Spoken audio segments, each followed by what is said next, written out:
And welcome. Thank you. Welcome everyone to our last EDAB meeting of 2025. Let's start with the minutes. Does anybody have any additional comments? There was a revised one that was sent this afternoon with I think it was just a new paragraph about Ken's comments on the Center Street. But if nobody has any more comments, should we take? I just had a edit of just that my maiden name is used in a couple of different spots where I don't really care either way, but if that's helpful just to keep it consistent for the minutes. You should have the same name. Yeah, You I know, will I fix that. half of my name is like one name, half it's the other at this point in my life, so I'll answer to all of them, but Well, we should be consistent. whatever you want to get. Whichever you prefer is what we should use, Yeah. Lily, but it should definitely be Yeah, you can consistent. use my married name then. Okay. Just to keep it consistent. So Kaufman. That's what we're going with going forward. Okay. Thank you. Does somebody want to make a motion to approve the minutes? I will forward a motion to approve the minutes with the modification to Lily's surname on the bridal path portion. Okay, someone want a second? I second the motion. Okay, thanks, Tom. I'm going to call people as I see them. Marilyn. I'm abstaining because I was not at that meeting. Okay, Tom. Yes. Ken. Yes. Lily. Yes. Derek. Yes. Al. You're muted, Al. Sorry, yes. Sandy.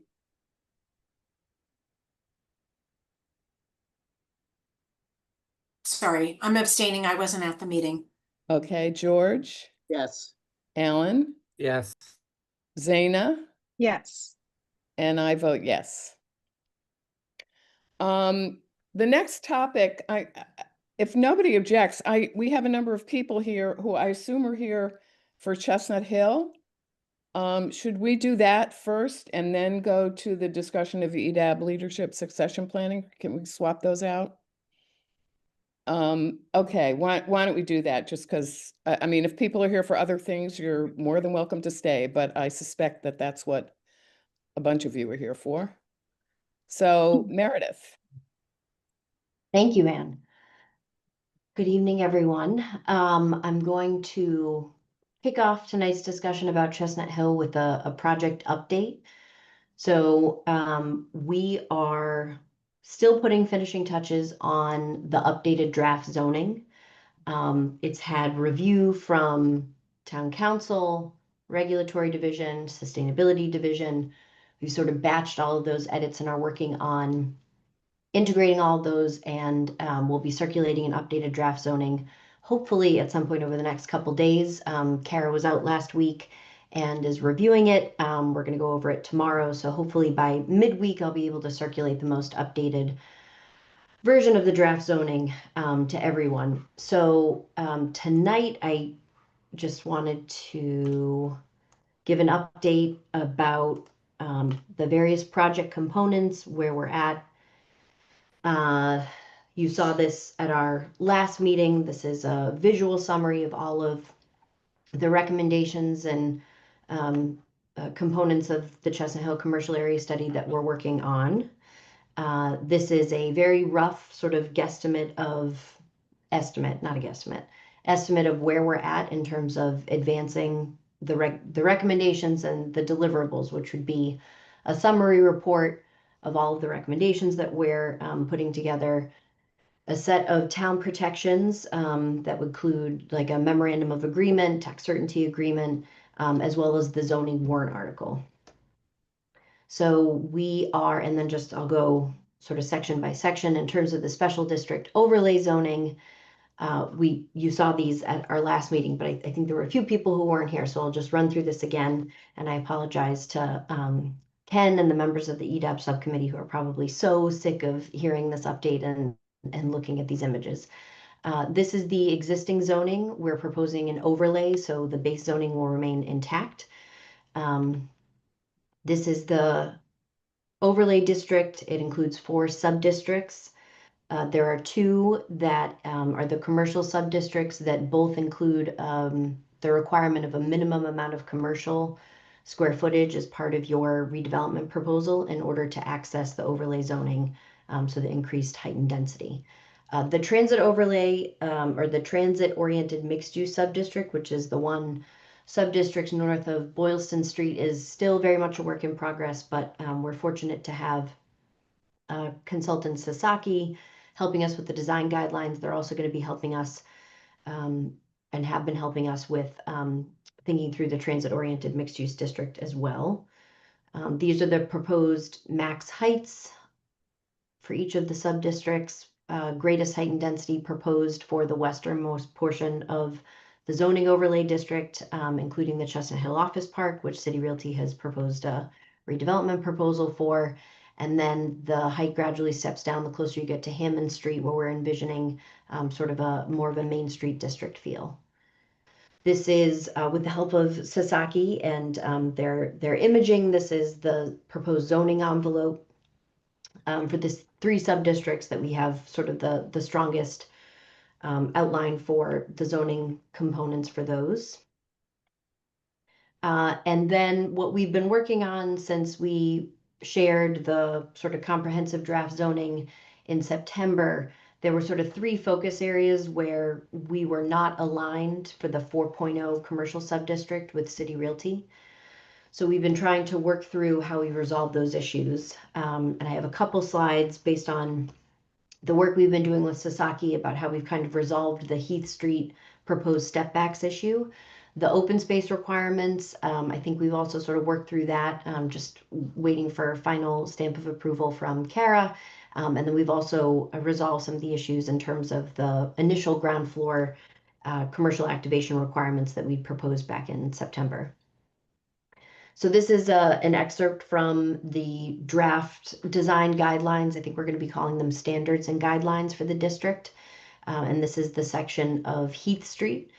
So we had originally proposed a sky plane that would sort of mitigate some of the impacts of the massing and the height from the Heath Street perspective.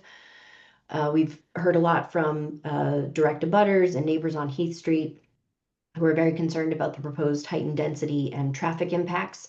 So, you know, we had initially proposed a sky plane as sort of a mechanism for addressing some of the neighbor concerns about the visibility of the height from Heath Street. And ultimately, I think the sky plane that we had proposed was pretty aggressive, would really create a lot of limitations on where height could be. You know, didn't lend itself to floor plates that would make any sense. It really just was not financially feasible. So the alternative proposal is 10-foot step backs sort of at strategic breakpoint. So after the base, 10-foot step back after at the 4th level, and then again above the 7th level. And there's that 20-foot step back from Heath Street. So that was one element that we used to address that issue. And then the other, which is still a work in progress, and this is an excerpt from what we presented to the Community Advisory Group last month. So we'll be presenting an updated version of this at the next Community Advisory Group meeting in December 11th, a week from Thursday.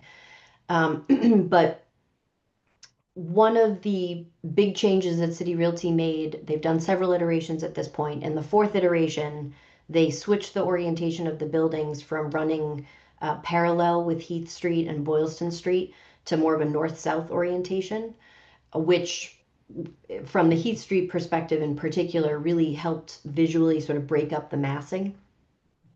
So we're looking for, you know, sort of building in a requirement in the zoning that will be reinforced in the design guidelines to reinforce this, you know, preferred north-south orientation.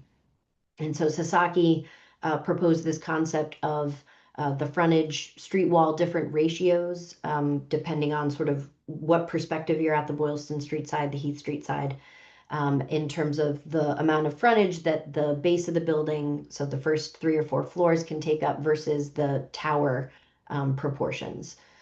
So we're still massaging this. If there's any feedback, particularly from the architects amongst us, I'd appreciate your input, but I think this is sort of moving in the right direction, and those, two changes combined, we feel, satisfactorily address the initial concerns about mitigating the impacts of the height from Heath Street. And then Sasaki has also been really helpful in providing these visuals. So this is an interesting visual is the approach on Heath Street headed eastwards. You see sort of the back of the Chestnut Hill Office Park building. The existing tree canopy, particularly from the cemetery side, is actually very helpful in mitigating sort of like the full-on visual impact as you come around the corner on Heath Street.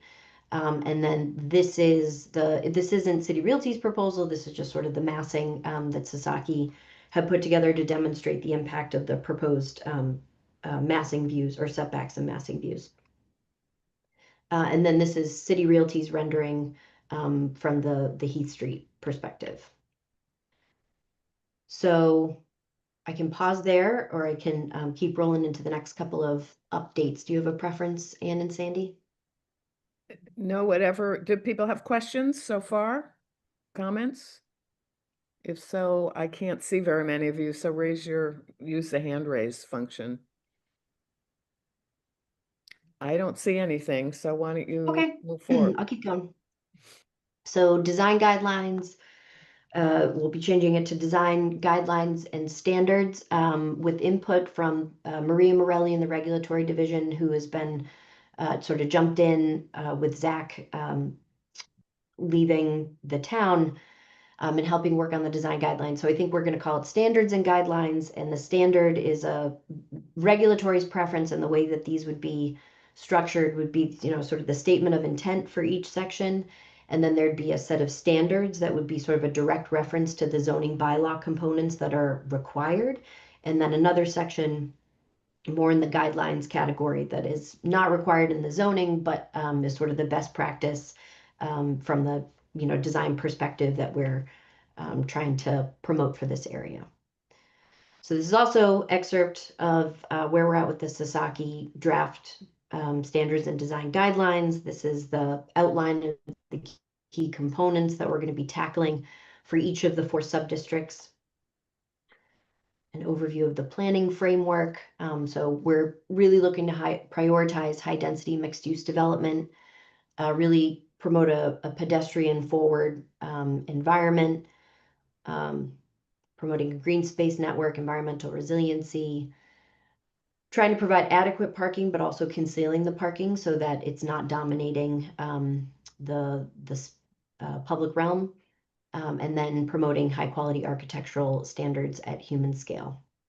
And then creating sort of a sense of a unified district through the design guidelines. I think there are going to be other recommendations that are going to, in terms of branding and wayfinding, that will also speak to creating more of a unified district. And then reducing vehicular trips and maximizing multimodal options in the area. Here's the concept of the open space network, which with the help of Sasaki, we sort of elaborated on a lot of the feedback we received from our initial community outreach and engagement. Looking to promote more consolidated pieces of open space that are visible from at least Route 9 or Heath Street, that are publicly accessible, that have sight lines and points of connection to existing open space, which Holyhood Cemetery, that's a typo, it says Holywood, it should be Holyhood Cemetery, would certainly be one of them. And then there's also the connections to Sewell. And then farther back across the Newton border over to Hammond Pond. And really trying to provide an emphasis on activation of the public realm, the pedestrian experience. Design guidelines are a work in progress. We're going to be presenting an update at the December 11th meeting. The other big piece of work that we've been focused on is wrapping up the proposals for the conceptual bike pedestrian network, as well as intersection improvements within the study area. These are important. We've been working with another consultant, Kittleson, to develop, we did an existing conditions analysis of the area based on observations, findings from that. We sort of layered on proposed bike pedestrian network as well as intersection improvements that speak to some of the issues that were clearly identified in the existing conditions analysis, which also were supported by observations shared during the community outreach engagement process that we did at the beginning of the project. And we are now rolling into the third phase of work, which is pressure testing the transportation infrastructure in the study area, given the amount of density we're anticipating coming along with this rezoning. So we're working on kicking off the third phase of that work, but I did want to just provide broad strokes about kind of key findings, and from the staff perspective, what we're particularly interested in focusing on and moving forward for implementation. So this was the overview of the study area. We broadened the scope of it so that we really captured the potential cut-through traffic that the neighbors were reporting from Route 9 as people tried to take, Heath Street and Woodland Road during rush hour. This is the overview of the different phases of the transportation study and sort of the objectives. We are simultaneously pulling in Newton and Mass DOT for updates about this work, just to kind of socialize the ideas, but then also receive feedback and make sure that we're all kind of rowing in the same direction in terms of a vision for this stretch of Route 9 in particular. This is a very busy slide. We're not going to go through all of it, but this is the proposed bike network. I don't know if you remember, but several years ago, the Central Transportation Planning Services did a study of the entire Route 9 corridor, which I think was referenced particularly in the Gateway East work. And then, I think the town circled back to that as a reference point during the other Boylston Street planning study farther eastward. And so there are some recommendations that are carried forward here. Separated bike facilities along Route 9 are still a recommendation. Whether it's a reality or something realistically we'll be able to move forward is still unclear, but we are proposing kind of parallel alternative bike routes both north and south of Route 9, and looking to create safer connections across Route 9, particularly at that Hammond Boylston Street intersection. And looking to, sort of DCR on the timeline for them continuing to pull the multi-use path that they have on Hammond Pond Parkway north of Boylston Street is unclear at this point. We're going to need to have conversations with DCR, but we're certainly looking to create connections to that new piece of infrastructure as well. Pedestrian network, very similar in terms of the bike network, in terms of focus areas. So the intersection improvements, we focused on 3 key intersections to identify, alternative configurations or interventions that could help with the functioning, both with the existing traffic conditions, but then also in anticipation of increased density and more vehicular traffic. So those 3 intersections that we were focused on would be Boylston and Hammond, Hammond and Heath Street, and then Hammond Pond Parkway and Heath Street. So I would say that for Hammond Pond Parkway and Heath Street, I think we were anticipating that we would end up with a much broader menu of potential interventions for the intersection treatments, and that was not the case. We ended up with 6, and for each of the intersections, there were 2 options. There was sort of a lower hanging fruit option that would include signal timing and turning lane configurations. So those are proposed for each of the intersections. And then there was another option that was a little bit more innovative is not the right word, but sort of kind of more expensive, would require additional funding and public engagement to see those through. So I would say that the Hammond Pond Parkway Heath Street recommendations are something that we're going to continue to look at, but I would not say are high priority. They involve coordination with DCR and then had potential impacts on, I think, conservation land. So we're sort of setting those aside. Those are not high priority. But for the purpose of, conversations with Mass DOT and Newton, we did have conversations and focus on the recommendations for the Hammond and Boylston Street. And I think we're looking at the Hammond Boylston Street and then the Hammond and Heath Street intersection changes as, they batch together. You're not going to do one without addressing the other.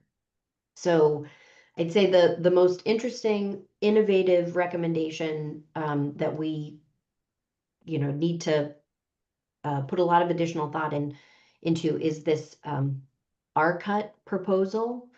And someone with some transportation chops will have to help me with the acronym and what it stands for.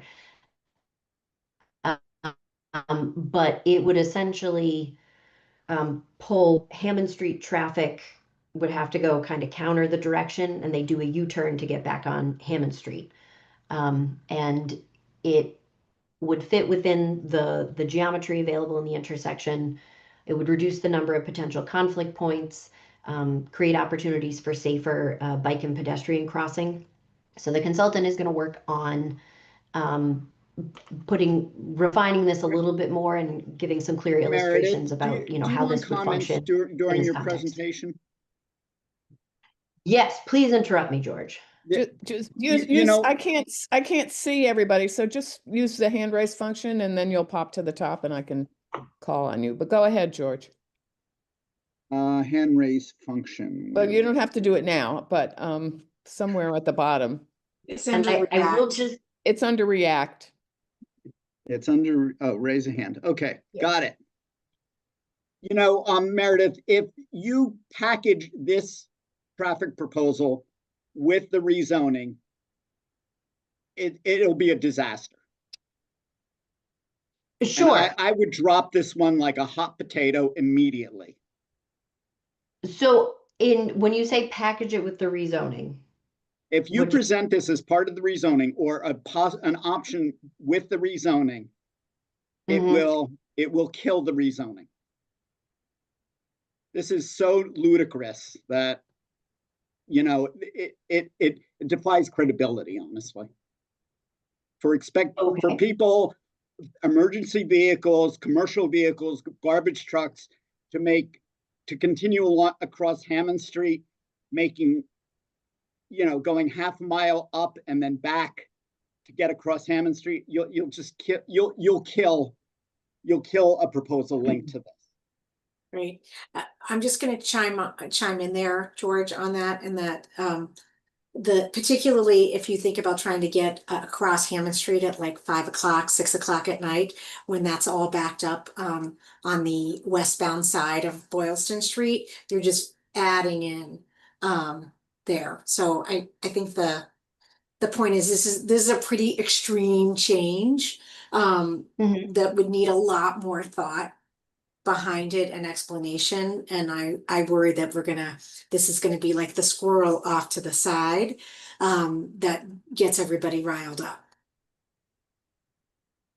Alan and then Tom.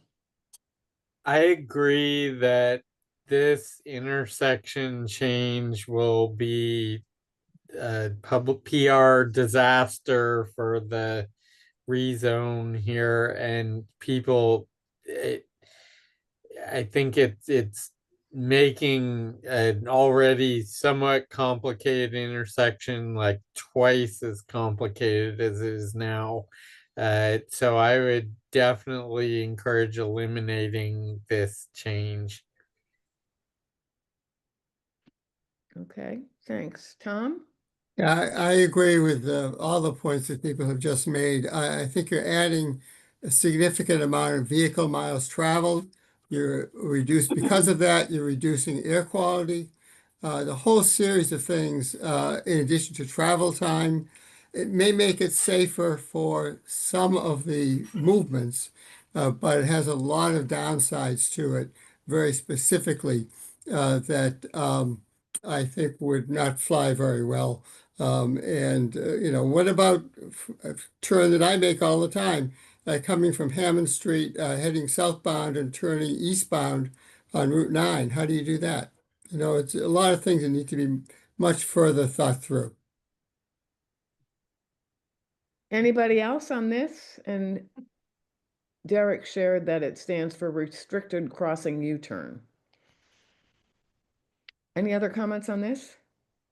Okay. Why don't you go on, Meredith? So, okay, but just responding to that feedback, heard that loud and clear. I think, you know, we are probably going to include this as like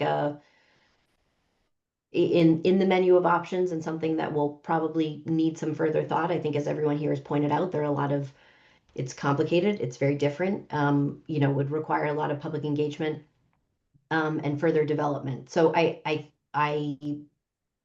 totally hear that guidance from the main talking points. We don't want to pull focus from the rezoning proposal, but I do think that, you know, it will be included in the mix in terms of the study recommendations. Ken? Meredith, have you discussed, just two quick questions. Is there an ongoing discussion about adding a turn lane traveling west on Boylston that cuts across? And then secondly, have you talked to the traffic engineers about the geometry of accommodating separated bike lanes in the existing right-of-way, and what that would mean in terms of travel lanes and sidewalk width? On Boylston Street? Yes. Yeah, so Transportation Division is, you know, supportive of the idea of including the protected bike lanes along Boylston Street. We've had preliminary conversations with Mass DOT. I think sort of there are a lot of variables that we would need to better define in order to dig into that. So that's as best I can answer for your second question. For your first question about... So just to clarify then, in terms of, there's no discussion yet as to what that would mean in terms of trade-offs, that in terms of the width of sidewalks or elimination of a center center lane. Okay, thank you. And then the first question about the so you're talking about from like being able to take a left, adding another left turn on Boylston if you're headed west? Correct. There was some discussion. I don't think the engineering had been looked at very seriously months ago when that was thrown out as an option. Yep, I think that was something when City Realty was proposing the vehicular connection Boylston to Heath Street, that was discussed but did not gain any traction. And now that City Realty's made the commitment about restricting site access to internal only with no new vehicular connection, that has not been revisited. Thank you. Anybody else? I see Blair has his hand up, but does anybody else on EDAB have a question or comment? Lily? Hi, Meredith. I was wondering, I just don't want to get us like too bogged down in this, since we're obviously, I think, pretty all on the same page about the energy we have towards this alternative. I was just wondering, in your slides, do you have other alternatives we're going to be looking at, or was just this the one that the consultant pulled together? This is the most innovative and clearly controversial. So I think that was just one that I wanted to bring to everyone's attention. Okay, perfect. But there's other options that are going to be put on the table. This is kind of just there will be wild out there. 6 total, 2 for each of the intersections that we talked about. Okay, Yep. perfect. Thank you. Al? Okay, so I will take that also as a cue to... Al had a question and then, or a comment. Yeah. Thank you. A question. Meredith, I don't think it would necessarily show up at this point, but is there active attention to whether the bus stop on the Route 9 frontage of the project area can be enhanced in some way? And is there consideration of, if there were, as many people have talked about, a small sort of constantly running shuttle between the project area and Chestnut Hill Station? That's something that might want more than one stop within these 35 acres. And again, it wouldn't, I'm not suggesting you'd be showing it on drawings now. But with the thought that there in the future could be two kinds of enhanced bus service at this site, is there thought about where and how that would work? Yeah, I think there's definitely been discussions about improving the MBTA bus station and the waiting area in its existing location at Tully and Boylston. And then in terms of the shuttle, this is something that's been talked about. There have also been some very preliminary discussions with the larger property owners in this study area about sort of a business improvement district at some point. You know, given these other commercial area enhancements that we've been talking about, that we know that from the town perspective is very challenging for the town to take on the wayfinding branding for each commercial area. And the idea of a shuttle is also something that we have discussed with transportation planning and transportation staff, just because they have had more recent experience with redevelopments on the Newton side of Boylston Street, close to our study area. And part of that had been sort of a payment into a potential shuttle system. And then there was another shuttle example. So that's certainly something that we can explore. The direction or the feedback that we were given from Newton is that the town should have a pretty clear set of sort of performance standards for ridership, and just making it clear at what point you know, it might make sense to downshift on the shuttle, because it seemed like an idea that people were very supportive of initially, that ultimately just didn't get the use that people were anticipating. But that being said, those did not include a hotel. So Yeah, thanks. I'm, you know, I'm worried of the discussions. I mean, I think it's a really important idea, which is a different question of when it would actually make sense to implement it.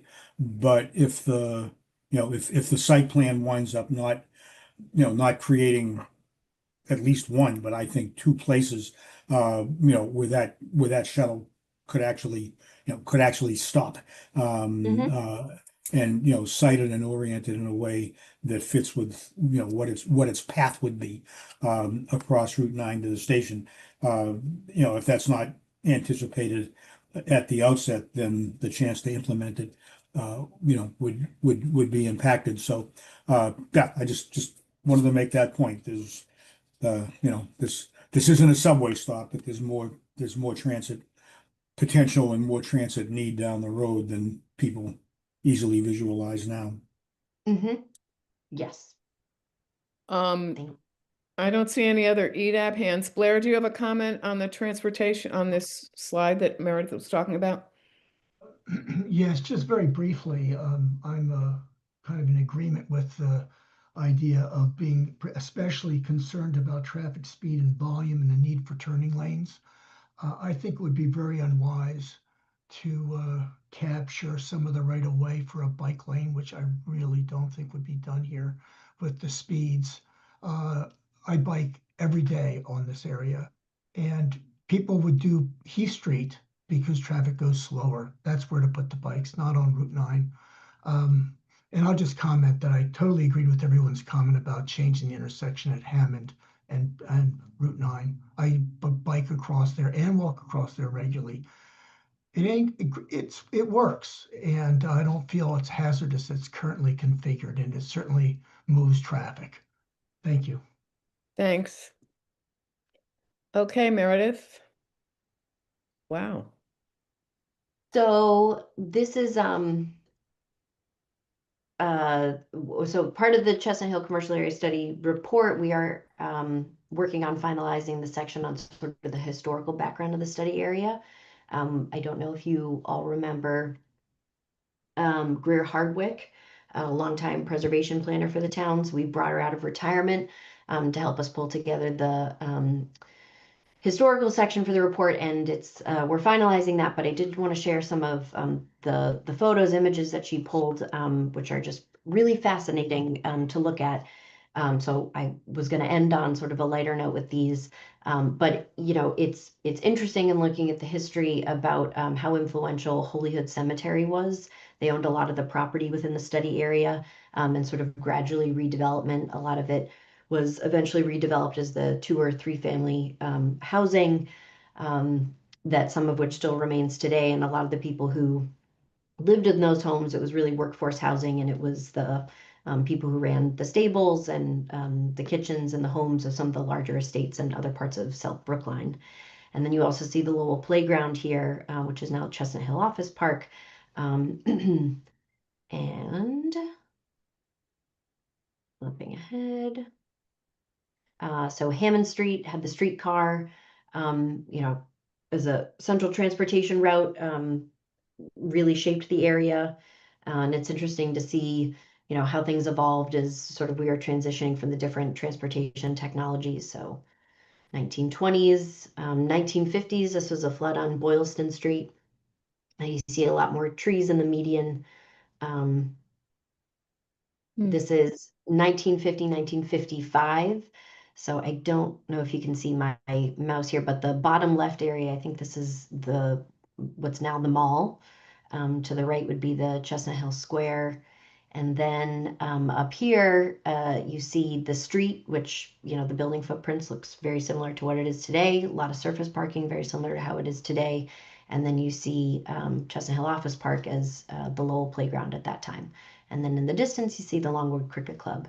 And then Holyhood Cemetery, another large piece of open space. And then this was another fun thing that Greer found. It was the 1960 bid posting that the town had for the Chestnut Hill Office Park. And this building, I think this is 1244, 1233. This is the Skincare Physicians mattress firm building. You'll recognize this arch area, and then they built around it, but still very recognizable. So anyway, so that was sort of like the dessert for our Chestnut Hill study update for today. Thank you. Any other thoughts, comments? I just had one question. How tall is the building, is Raj's building that's under construction compared to the height limits in that, on that side of, on the east side of Hammond Street?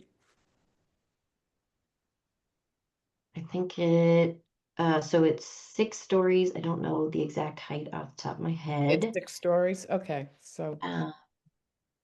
And Raj's building, it's in the G 1.0, so the max height is 40 feet. Right. Okay. Thanks. Ken? Meredith, at the joint meeting with the subcommittee and the Citizens Advisory Group, George made the important point that step backs aren't free. And there's discussions about how breaking up the building mass at grade could be done perhaps with other architectural treatments, materials, fenestrations, other things. I just wonder if that's a topic you want to bring up to EDAB members. Is that under consideration as an alternative to mandatory step backs? I don't think so for the 4.0 and the Heath Street as where we're talking about. So I think we're looking at combining the step backs with the other architectural treatments to help with the breaking up the visual impact of the height and the density. And it is, I don't want to speak for City Realty, but you know, there was a sort of negotiation discussion about a way to resolve the sky plane disconnect. Okay, thanks. Anything else?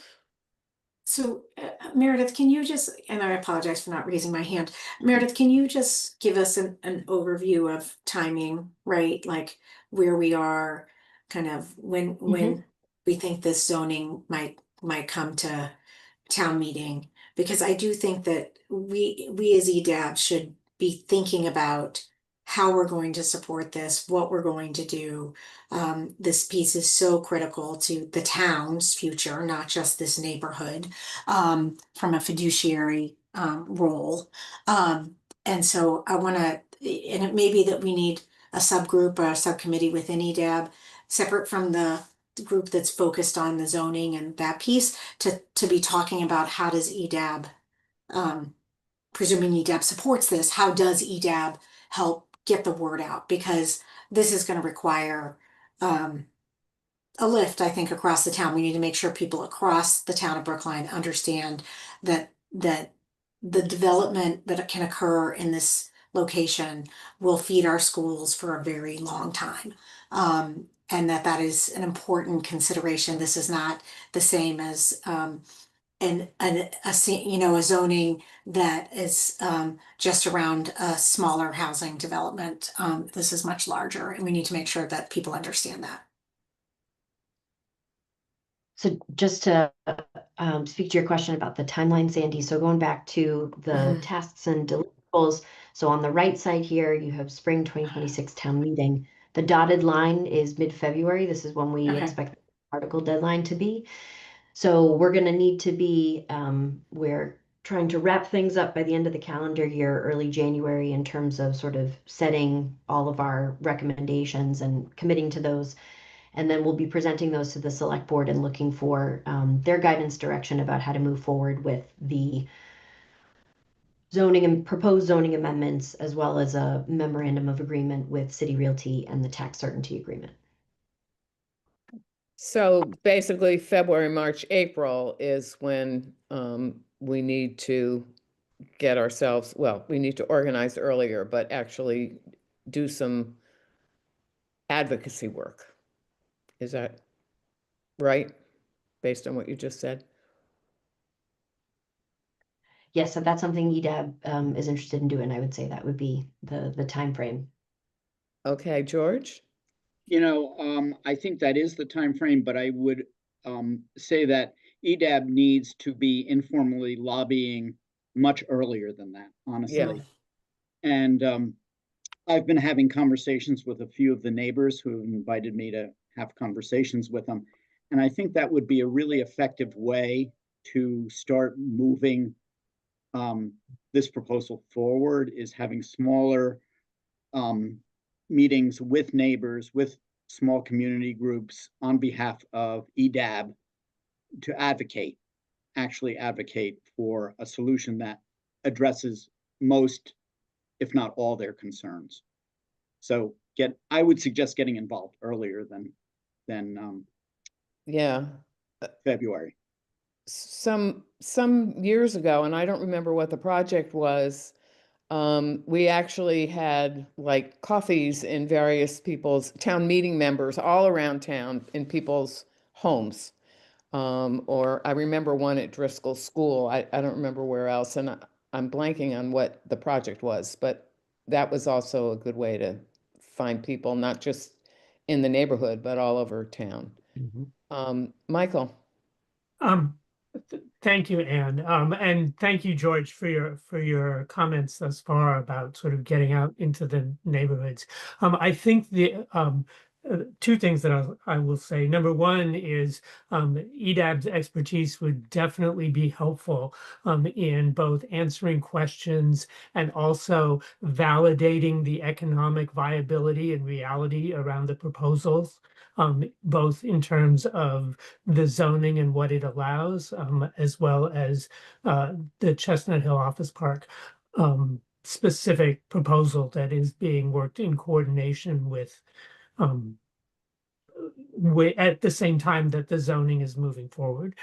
So those things are moving in parallel. And Sandy, I really appreciate your suggestion of the EDAB's expertise being applied, EDAB's expertise being communicated broadly across the town, both to town meeting members and also to concerned citizens and other advocacy groups who are picking up their own messaging and their own interests in terms of this project. Because I think you're right. There are a lot of ways that this project is actually going to have an impact across the entire town and not just in this neighborhood. So certainly I'm going to be involved, and I don't to what degree Meredith and staff are also going to be involved, and the other members of the community advisory group are going to be involved in coming up with important questions that people are going to be asking, how we get answers to those questions, in which I think EDAB would play a significant role, and how we broadcast those questions and those answers around town, both during the period when the warrant is open, but also developing those questions beforehand and developing the answers and developing the messaging as we move forward. Thanks, Michael. Sandy. Yeah, so this is a good follow-on to your comments, Michael. I think there's also a need to engage the PTOs across the schools. That's a super important component here.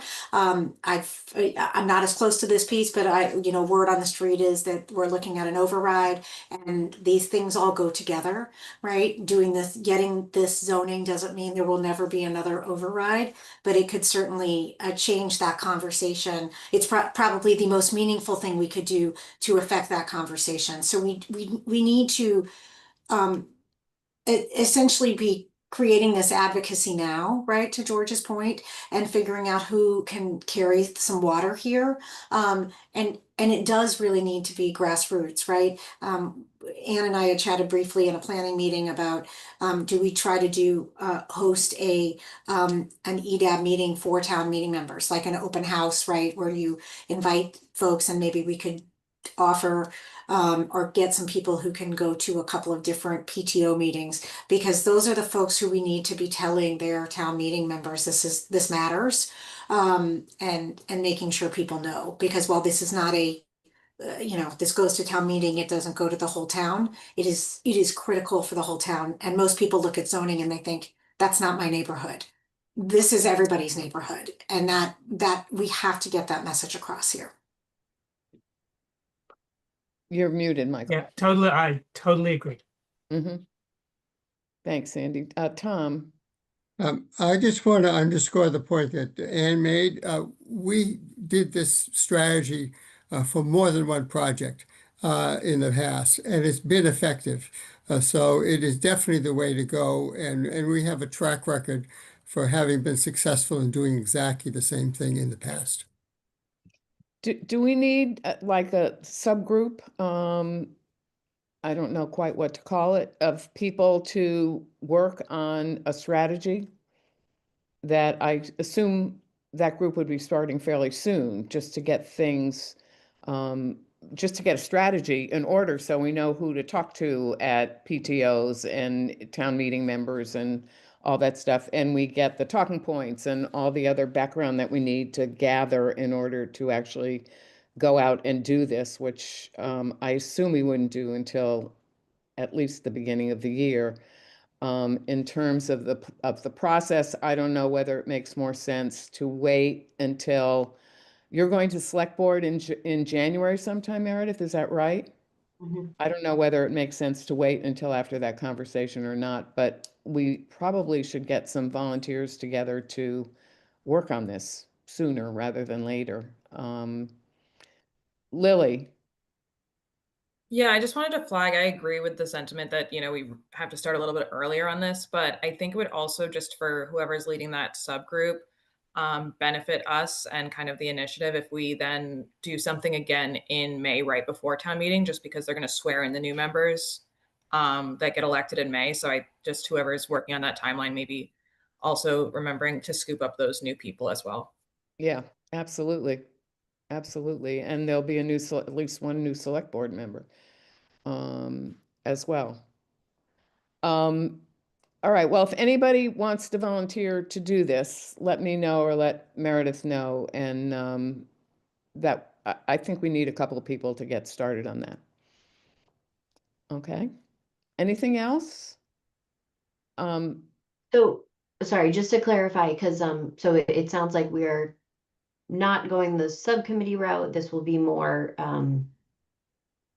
a couple of EDAB volunteers working with staff. And so staff is sort of the hub and spoke. You don't need to vote to establish a subcommittee at this meeting. I don't think so, but I don't know for sure what the rules are.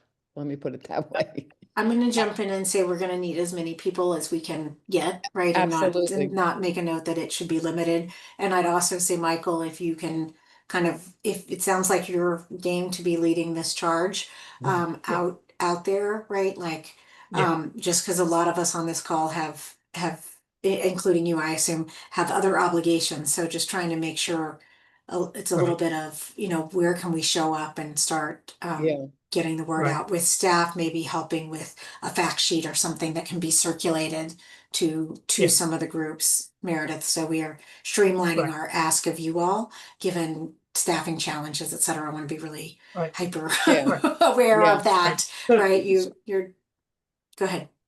So there's really two things that are going on. One is to develop the messaging. The other is to develop the strategy for communicating that messaging. And that include both of those things will require both coordination as well as expertise. And so I think what's going to end up happening is that Meredith and I will be reaching out to various people, both in EDAB, but also on the Housing Advisory Board and in other areas as well, to make sure that we have our facts clear, make sure that we have our messaging clear, and also making sure we have a plan for people to show up and answer questions and communicate the messaging that we develop. And there's no reason that we're not starting on that at the beginning of December. That's great. Thanks, Michael. That's a good way to move forward. Anything else?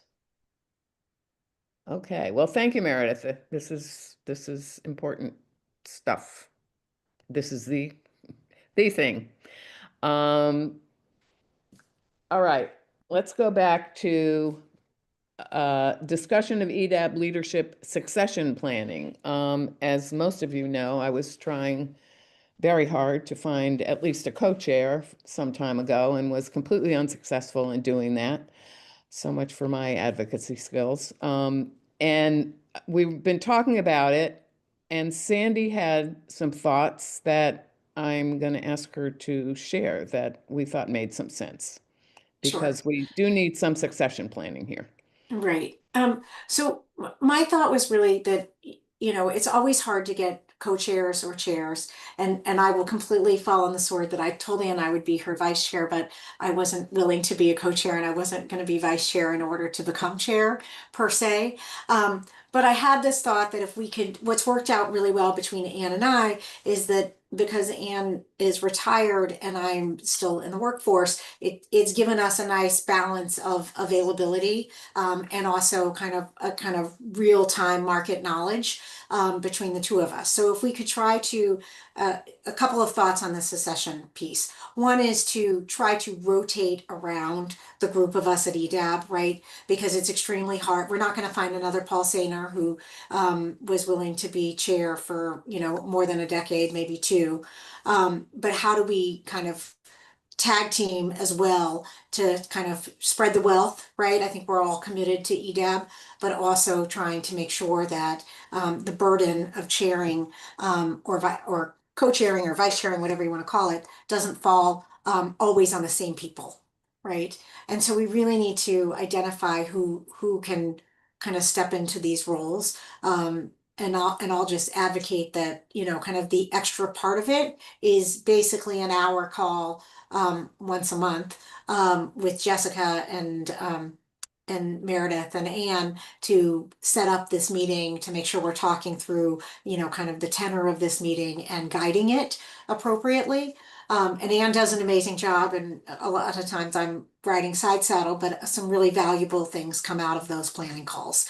And then everybody on this call already sits on various committees for EDAB, so everybody's, we're not lacking in people raising their hands to do things, but we do need to think about how do we plan for the future of EDAB and the succession planning without having it always fall on the same people. So open to any ideas, but mine was can we people try to make sure that we're creating balance in the leadership for EDAB, but also kind of teeing things up so it rolls forward, if you will. Did I miss Comment? anything, Anne? Feel free to. No, I think that's the idea. What do people think? No hands. No one has any thoughts. Okay. Well, we need to do something because I'm not getting any younger, and I'm happy to do this while I can. And I'm spending a fair amount of time at the moment backing up a lot of the stuff that Aaron was doing, which we'll talk about, with the Coolidge Corner Merchants Association and the Chamber and things like that. But we really need to either find some new members of EDAB who are willing to step up or do something. And we don't have to decide tonight, but I see Marilyn and Lily have their hands up. Marilyn. I think this is an important topic, obviously, for EDAB going forward. And certainly I'm glad that you guys started the discussion. And Sandy, thank you for being vice chair for the period that you've been doing it, because things I think have been handled, a number of issues have come up and have been handled effectively. So we have some examples of, in recent history of how that works. I just wanted to understand a little bit more what you're suggesting, Sandy, when you say maybe rotate the role of what vice chair around EDAB, rotate the role of chair. Can you just say a little bit more about what you had in mind? So one thought is that I think everybody's term is 3 years. And so within your 3-year term, everybody should either be within that term a vice chair or a chair. And most of us have been on EDAB for more than one term, right? As I look around, like most people sit here for 3 to 6 years as opposed to just a single 3-year term. So it's just kind of and I hesitate to put it out there, Marilyn, right? Because I know that it's not a small ask, right?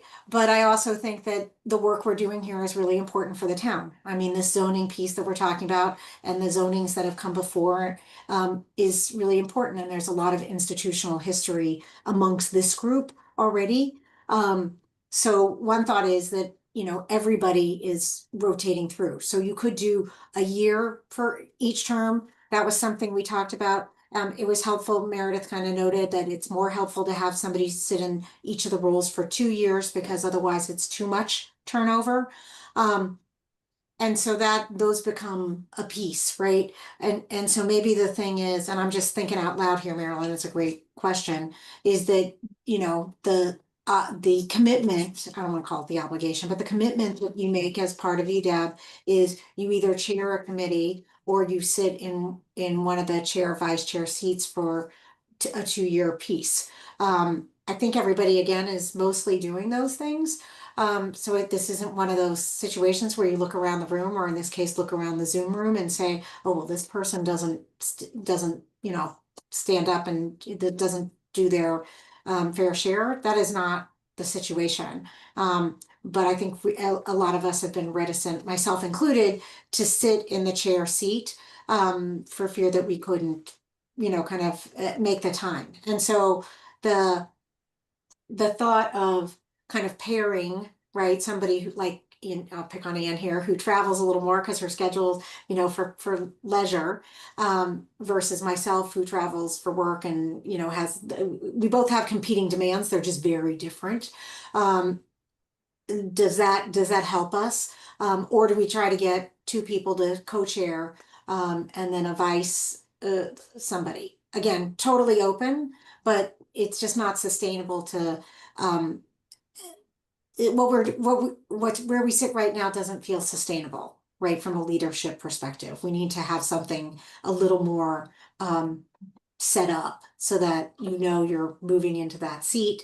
And that Anne knows she can roll off and it's covered, right? Because that's the other part that's not fair. It's not fair to, I don't think it's fair to make it Anne's responsibility to call each of us and kind of try to coordinate or, you know, cajole somebody into taking on the role. That's no fun for anyone.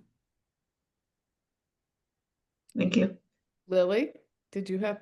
Yeah. So I just as the youth vote, I guess, one of the things I was kind of thinking about when you were talking was, you know, that idea of what does a chair do? I think one of the places that we have a really incredible resource that a lot of communities don't have is we do have professional staff that's doing the minutes and able to, you know, do some of that admin work that's associated with being a leadership position in committees. But obviously there's a lot of other things going on outside. So I mean, I love Sandy's, you know, the point of having someone who is, you know, really understands what's going on in a meaningful way, to kind of be able to be that point person in the outside where, you know, the staff might not have, you know, the time to pull together a meeting, but needs a quick piece of insight on something from someone who's in the field. I think that's such a great resource. But I think it would be really helpful to understand kind of these different aspects that you guys have that are kind of making it a little bit burdensome. And not that I'm trying to make extra titles and extra jobs, but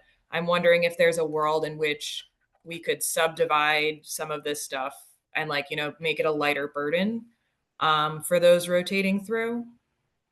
But again, I don't know if like if your job, Anne, can be split up in some of those ways. Well, it certainly can, and honestly, it's not a burden for me, because Then you can just keep being chair forever. Well, no, but that's the problem. I shouldn't just keep being why are we chair. having this conversation? Just I shouldn't. I mean, that is what happened a couple of years ago. Paul and I were co-chair for years, and he left, and I couldn't find anybody. I mean, I think I know I spoke to everybody who was then on EDAB, and I couldn't find anybody. It's that I'm, you know, I've been doing it for a long time. I'm not working in the field anymore.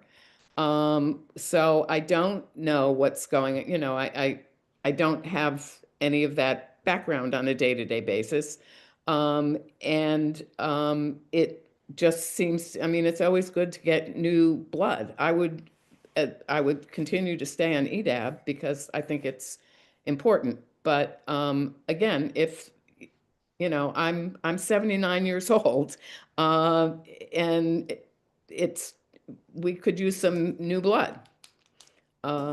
So, and a big part of the work is, somebody just said it, I think it might have been you, Lily, is supporting the staff.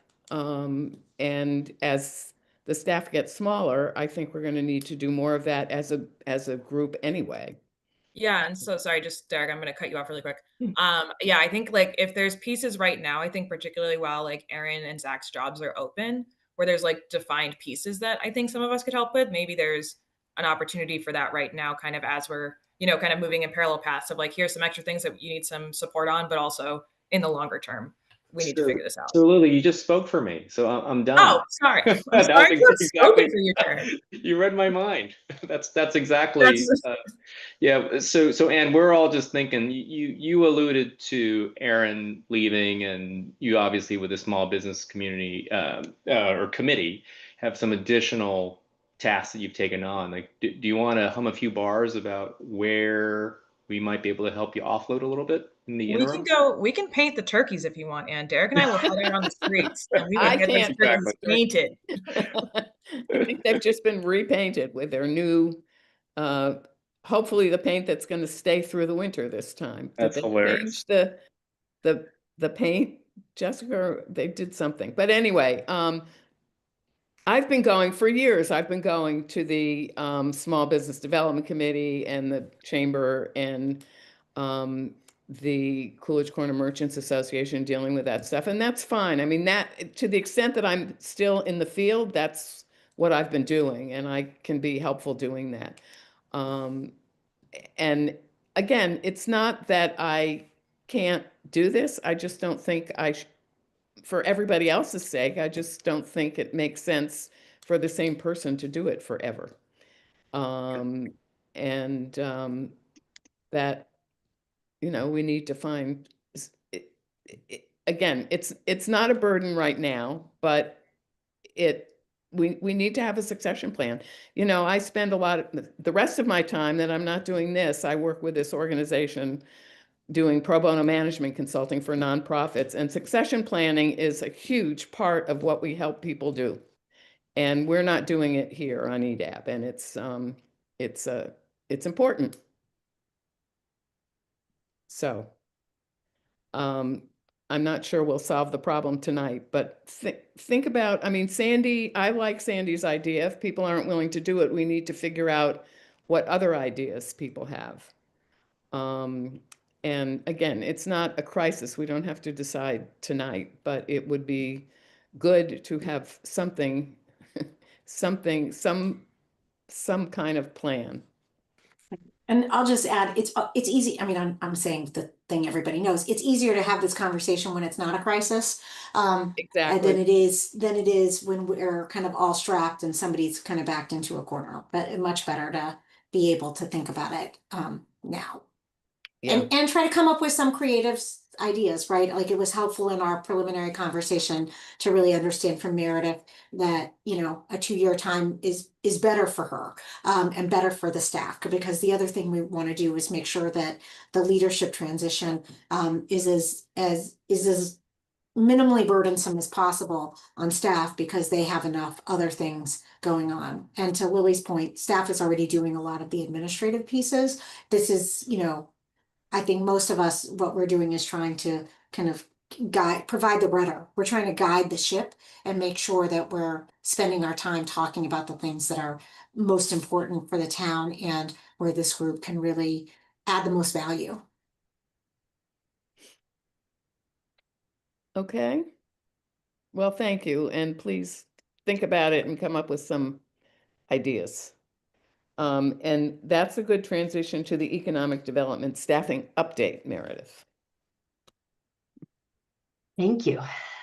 So some good news and some not great news. But the good news is that as of a week ago today, Jess is now in the Senior Economic Development Planner role.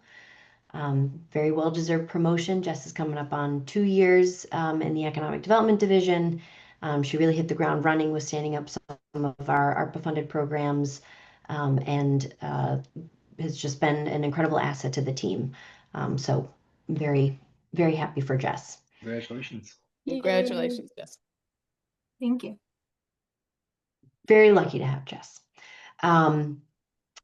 There was the reference to the other 2 positions, and we're sort of in limbo. We had posted the positions, we will not be filling them. I think we are waiting for some more clarity with the override vote, and to get a better sense of the budget situation, and what the implications will mean for our division and how many full-time positions we're going to be able to support going forward. On a related note, you know, we had usually in January presented an update on the division's 5-year strategic work plan, and just giving you a sense of, you know, what we'd accomplished, if we were adjusting timelines for any of those key priority projects. And I think, you know, in light of the staffing uncertainty and the fact that right now we're really focused on Chestnut Hill, and then also the center to EDAP with an update on the strategic work plan until the spring. Okay. Any comments or questions? No? Okay. Commercial area vibrancy. Jessica. So we're not going to be doing a full presentation tonight. We'll likely be doing that next month. It did come in a little late today, around 3 o'clock. I sent out the draft for the 2025 commercial area vibrancy report. There is nothing super outlying in terms of the information that's included. The vacancy rate did go up a little bit. So last year it had gone down to 9.06%. This year it's up slightly to 9.35%, which is what we somewhat expected, that there would be an uptick of some kind, just because of the 5 to 10 year leases that were coming up, a lot more of those because of the COVID time period. So with it being 5 years post-COVID, a lot of those leases are coming up for renewal, and we've noticed that there's a lot more businesses that are succession planning, or not so succession planning, as we found, where some of them are closing their doors and they don't have an employee or a family member or something else to take over. So it's some more vacancies, but not as many as we would have thought, given all those transitions. And it's another year of seeing a lot of just changeover. So while some businesses are going out, new businesses are coming in, most of them being along the same type of business, the same use. So whether it's a Chinese food restaurant going out, it's another Chinese food restaurant coming in. So there's no real lapse in time for there to be a true vacancy in that space. And in terms of trends, it's very continual in terms of the Asian markets opening up. We're still waiting for that new markets open up at the Santander Bank in Coolidge Corner. And the Citizens Bank in JFK is slated now for a 40B. So those little trends are included in this report, as well as the ARPA updates that we had included for the first time last year. Those are now updated to reflect any additional changes. Those are a lot more minor in terms of just more money going out as projects wrap up. We talked about turkeys. They did just get resealed. The last one is still with the guy who is sealing them, but other than that, they're all back to their roosts. And the last one should be coming back out shortly. And we only have 2 more murals to complete at the beginning of 2026 to complete all 50 of the BAMC projects. If you have any feedback for the report, it does include the usual updates in terms of the commercial area changes and the CoStar data that we had included for the first time last year, with the vacancy rates for the regional area as well as the office uses. So look forward to hearing any of your feedback, and we'll do a more in-depth visual presentation next time. Thanks, Jessica. And I just in terms of stores, just when I was walking by tonight, I saw a sign at Bear Blends, which is in Coolidge Corner. They had bowls and drinks and stuff, women-owned business. She closed on Sunday, 11/23. As a small business, we have faced significant challenges. Combined impact of excessive tariffs and the sharp decrease in national and international tourism has resulted in decreased customer spending, creating a burden that has become too great to overcome. So this was a small women-owned business that opened probably just a year and a half ago or so. It was not there for very long. And I have no idea what their lease situation is, but they are closed. So it's too bad. They're on Beacon Street, right in Coolidge Corner. Al, and then Ken, and then Derek. You're muted, Al. Right. I was just going to say that I love the Station Street mural. A bit of very specific feedback. Thank you. That it? Oh, okay. Ken. I may have missed this, but do you know who's going into the former CVS space at the Verizon. Verizon, that corner space? Okay, thank you. And yeah, where does Verizon? They closed. They closed. They're not in. They had closed in that. They had a huge space. I guess it's the T-Mobile space now. They were on Harvard Street, and they haven't been in Coolidge Corner maybe since before COVID. And they're putting signs up now. It looks like they're going to open fairly soon. Derek. And I'll just add on a more uplifting note. I just recently learned about a new bakery called Flake. And I suspect that Ken had something to do with it, since coming back from Portugal. But this is one of those Portuguese egg custard tart places, which apparently now went from offering half a dozen in order to now reducing it to like 1 or 2 tarts per customer. I guess they're just going gangbusters selling tarts. So that's all great news. Well, they've been there probably for a year and a half or 2 years, and a half. and they sell out. I mean, if you go by at 3 or 4 in the afternoon, their sign is that they close because they sold out. I don't know how many they make every day, but they Yeah. sell out. Pasta meant to Donada. Yeah, What? exactly. I meant to ask Jess, is there an uptick in bakeries in the last year and change? I've been thinking about all these new, very boutique-y places that are becoming I mean, it feels like Coolidge Corner has become more of a destination for these little bakeries here. You can toss in a lot of calories by walking around Coolidge Corner these days. Seriously. But I'm just late to the memo here on this flake place. A year and a half, huh? It's Nice. been open for a while, and they're good. They're these, little tarts. And they're quite good. I've never tried to buy a box of them, but I have bought 1 or 2, but they're often closed early. I mean, they sell out. Nuts. So for our next in-person meeting, someone has to go early to get those. Yeah. Good point, Lily. Okay. Brookline Village, Washington Square parking studies.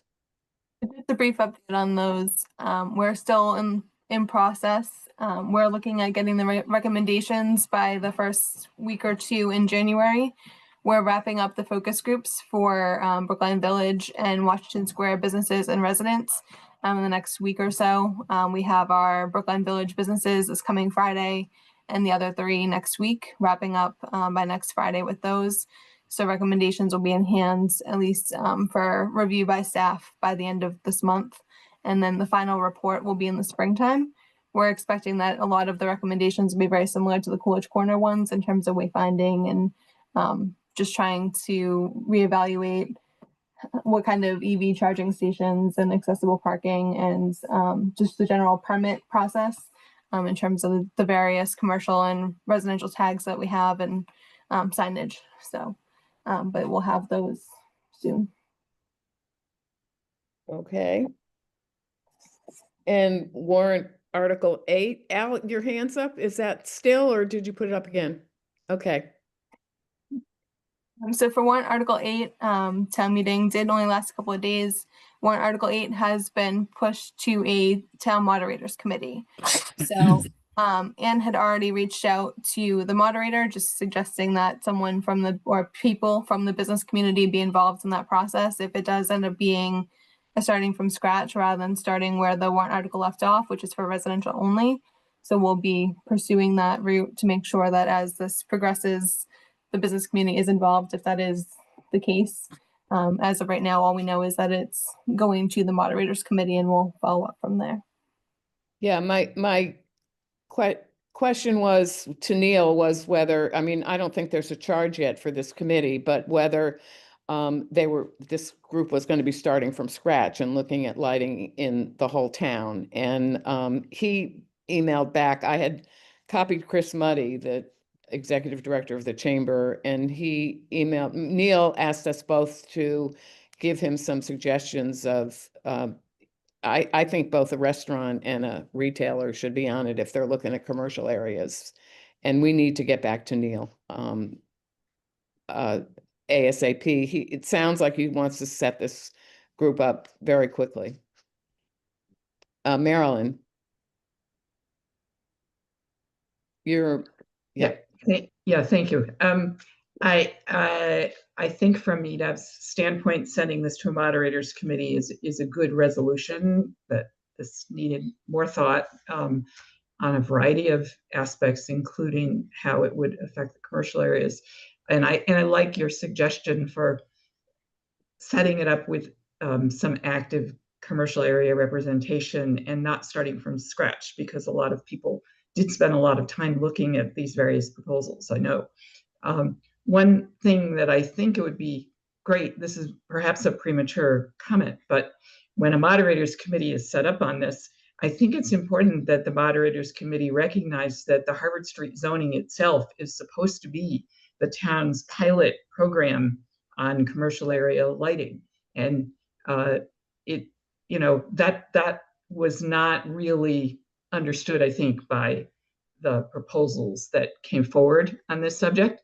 And I think it should, clearly thinking went into setting that up as a pilot program with some very specific standards. And I think learning more about why those standards are the way they are and how they could be used or are being used on Harvard Street really should be part of the Moderators Committee charge. And so that would be just one of my suggestions for how this could go forward. Yeah, thanks, Marilyn. I don't even know, is it Neil who writes the charge? I don't know. Does the select board do that? I have no idea who even does that. Does somebody know? I would think it would be Neil. Neil, okay. Okay. Center Street lots. We did have a meeting last month about how to move forward. The plan is to,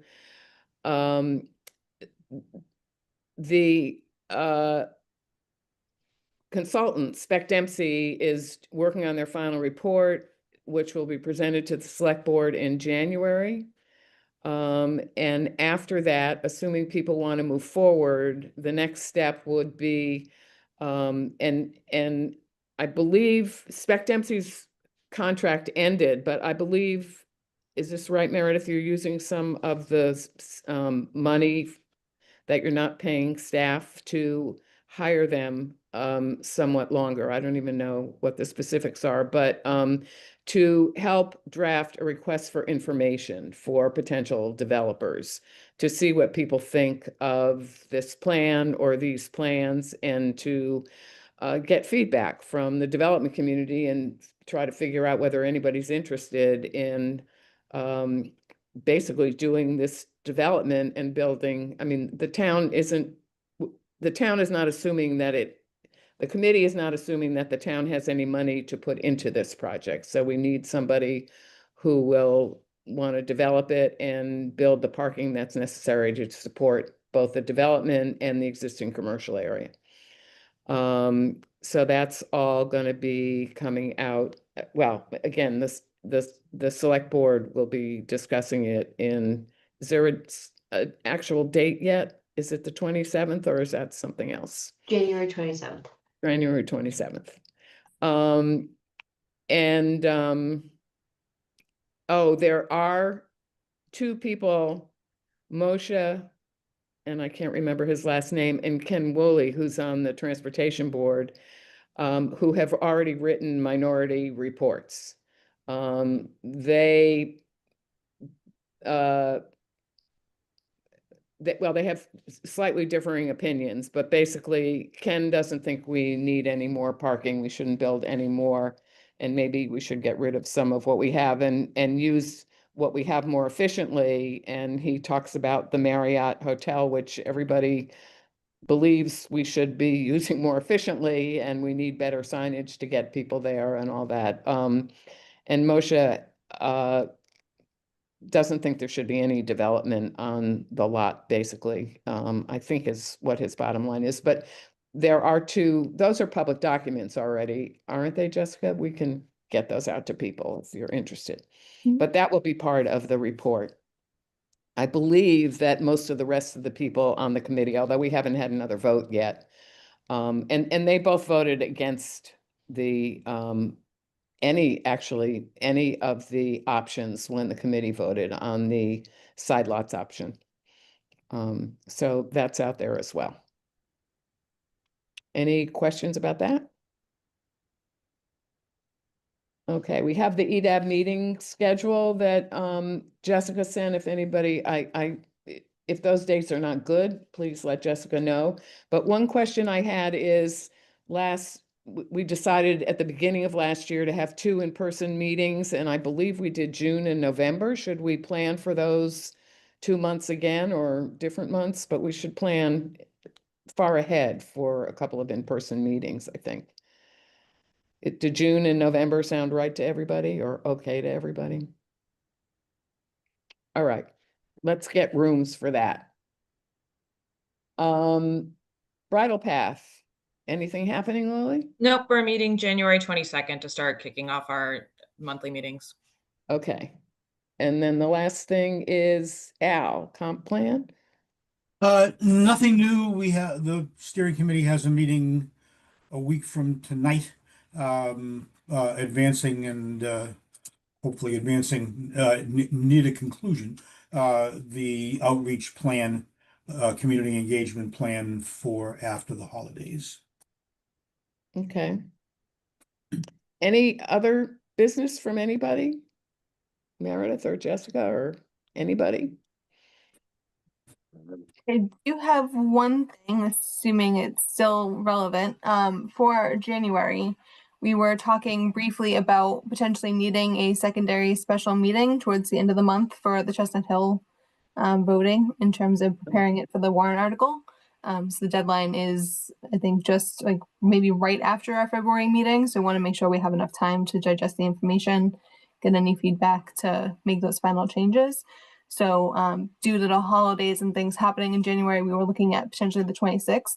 So we don't have to know now, but just for the next January, for the January meeting, just to let us know if that date works for everybody.